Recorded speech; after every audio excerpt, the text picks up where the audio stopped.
Celine and Logan, thank you for joining me today on Pop Culture Unplugged. Hi Hey, there. Thank you. nice to meet you. You too. Exciting times. We have Caddo Lake October 10th on Max. The first question I have of both of you is I'm kind of curious of this. I've been going over it through the whole week, and I'm like, the photograph of the real lake. What inspired you both to about this lake, and what made you feel it was like the perfect setting for the film? We hadn't had the film written. And so seeing this photo, it was so arresting. It's a picture of um, what's called government ditch. It's what the poster is. It's that big, Okay. center stretch. It's in the fall, the sunlight's glittering through the trees. It just felt like nothing we'd ever seen before. And so we drove down, we borrowed my mom's car from Pittsburgh, drove down to Texas and just started writing. And we lived off the lake for a few months and wrote the first really bad first draft of the movie. Was there any challenges or surprises during the shoot of this film for both of you? Oof.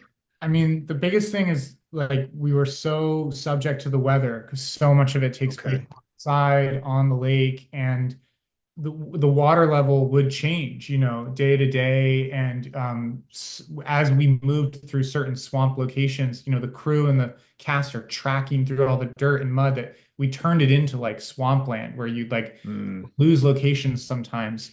So I think that was probably the most challenging thing, like how nimble we had to be as a crew sometimes to get to some of these really remote spots. How did you guys get M. Night to join this project? How did you convince him to jump on board? Um, he had seen our debut feature and a few of our shorts, and he Okay. asked to direct on his TV show Servant. So we're on Servant. We go over to his post-production office. He's like saying hi. We're meeting him in person for the first time. And he's like, if you ever have a feature script or whatever, I'm kind of looking to get into producing. And we're like, we actually do have one. So Wow. we sent it to him and he read it immediately. And then he was down. He wanted to make it. He was the first kind of like financier, producer, who could finance the movie to read it. Did he offer any advice or any insights that impacted the film?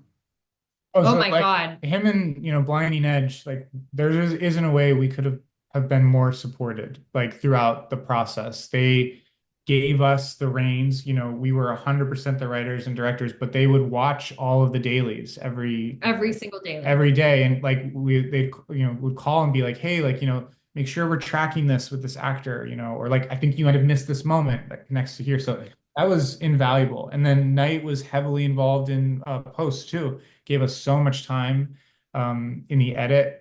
So yeah, like instrumental in so many aspects of the film. The major thing I think he taught us, hundreds of things he taught us. We are different people now, different filmmakers since having gone through this Mm, process with Night. But the main thing is to be one-to-one with your audience. So Yeah. when you're watching a scene that you're not losing, not to give anything away, but you're not losing kind of like certain aspects that you need, rather than have your viewer kind of disengage and not be totally 100% there. mm. How did you guys go about casting Dylan and Eliza on for this film? What were you guys looking for these characters? They were the first people to read for those roles. Oh, Yeah. wow. Super, super lucky. We wanted them. We really wrote it for them. We just didn't think that we'd be lucky enough that they would want to do it with us. What was their reaction when you told them that this was written for them? Uh, I mean, they kind of like, I don't even know if I don't know a single moment, to tell Yeah, I you. couldn't point to it because, well, you don't really get that reaction because we just sent it to them, you know, Okay. and then you get on a Zoom, however many days or weeks later. I don't remember the specifics of that aspect. I I just know that they were really excited because I think for both of them, this is a role and like a world that they hadn't inhabited yet. So they were both so hungry and like excited about the prospect of it. And you can see it in the, Yeah. like we put them through so much put them through hell. physically and Yeah. emotionally, and like the film rests on their shoulders, and they just totally knocked it out of the park. How did you both balance the writing and the directing, taking, pages, putting it on the screen? Um, Well, we really believe in the life the of three like, lives. Yeah. writing, production, and then editing, that the film sort of churns and becomes like a different beast with each iteration of that process. The difficult thing about this film is that if you change something at the end, everything else changes. Like it's a domino effect.